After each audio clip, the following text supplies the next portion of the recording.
Hello there and welcome. This is Mikhail or Michael speaking. As always, thank you all who decided to support me financially through Patreon, PayPal, and Super Thanks chat. And today we'll discuss some interesting news that happened in Ukraine in the last 24 hours. The last 24 hours was difficult for Russian forces. Here to the north, as a result of a counterattack, Ukrainian forces have driven Russians out of Avdiivka and forced them to retreat behind this forest line. In fact, this is where the new front line is now located.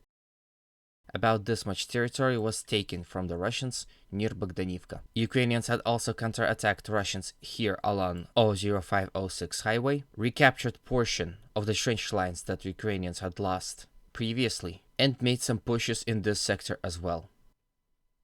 Now please understand, there were no rout by the Russian forces. Before Russians have retreated from these positions, there was a fierce fighting that took about 2 to 3 hours. After which Russians safely retreated from these positions and taken defense on their older ones that are better defended. Overall situation in the north of Bakhmut have now stabilized. Ukrainians were not able to make any major breakthroughs here. This indicates that these Ukrainian attacks were of local importance. Ukrainian attacks near Grigorivka and Orikhovo-Vasilivka-Zalishняnsky was unsuccessful. Russian lines as of right now held their attacks. From what I could understand by listening to pro-Ukrainian sources, they have planned something of a pincer maneuver or encirclement of Russian forces here near Orikhovo-Vasilivka and E40 highway. They were expecting breakthrough near Zalishняnsky and another breakthrough near Dubovo-Vasilivka, and as a result of that they plan to attack further on to cut off the E40 highway and encircle Russian forces within this sector.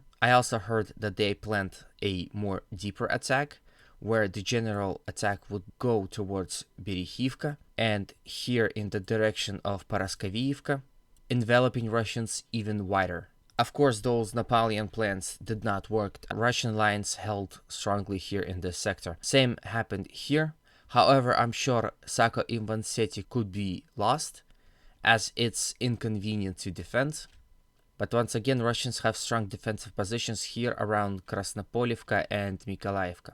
Then Ukrainians had also able to capture some land here west of Berestove. They were able to capture this patch of field and a rail line. So this is the north flank of Bakhmut. Now let's go to the south flank of Bakhmut. If you remember in yesterday's video, I said that Ukrainians had launched a counterattack here around Ivanivsky and were only able to advance this little.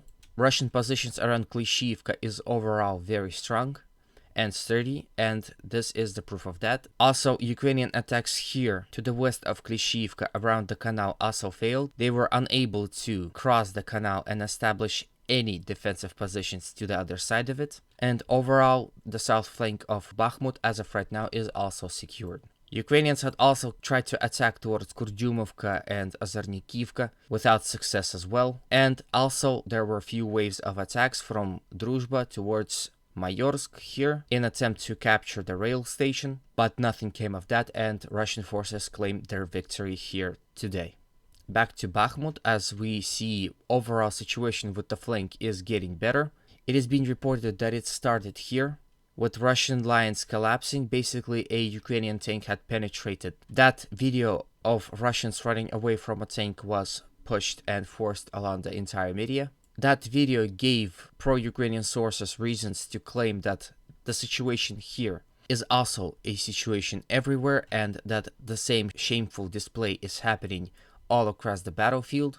However, it is simply untrue. It would seem that the moment Ukrainians had achieved a breakthrough here, Wagnerites have immediately reinforced these positions here. It also goes along with a Prigozhin sending an official letter to Minister of Defense Shoigu to visit overall Bakhmut region and assess the situation. The whole thing about Ukrainian attacks here indicates that Russians are still vulnerable at some places and something needs to be changed. The fate of Bakhmut perhaps is within those flanks.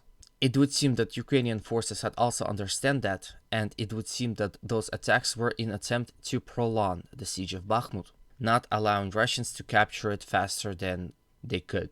Despite that, as we can see, if we zoom in, we can see that Russians have captured Olympic School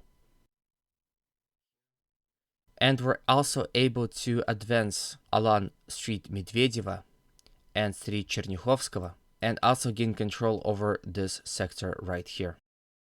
So, despite difficulties on flanks, Wagnerites still continue riding Ukrainian forces down and advancing here in the north. Overall, in conclusion, it is safe to say that the crisis is over as of right now. Russian lines are holding and holding strong. Ukrainians continue to harass Russian defensive lines all across the battlefield, but it would seem they were unable to use their initial success, and their offensive capabilities have died down, of course, as of time of recording. Now, there is an interesting situation here around Bogdanivka as well that I want to quickly touch on. This location here is a subject of very, very heavy fighting. So, Russians are continuously attacking back in attempt to regain positions they have lost. Ukrainians are answering them as well. Same happens here along 00506 highway. Russians are also trying to regain their recently lost trenches.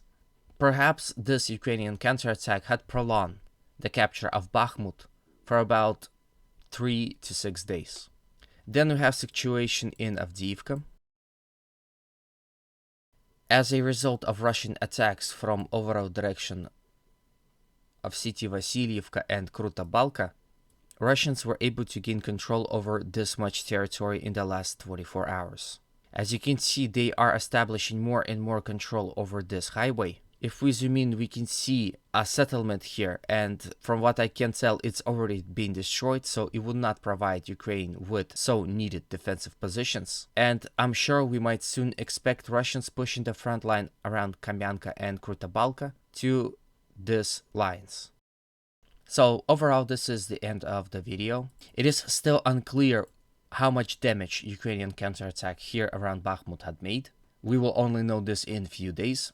It seemed there was no major offensive that happened simultaneously. Perhaps it will happen in a few days, but the intensity of fighting have died down, at least as of right now. So we will wait and see. If you like my video, please consider supporting it with a like, comment, and a subscription. As always, humanity calls me to condemn all violence against human beings. Have a good day, and always remember, Russia will be free.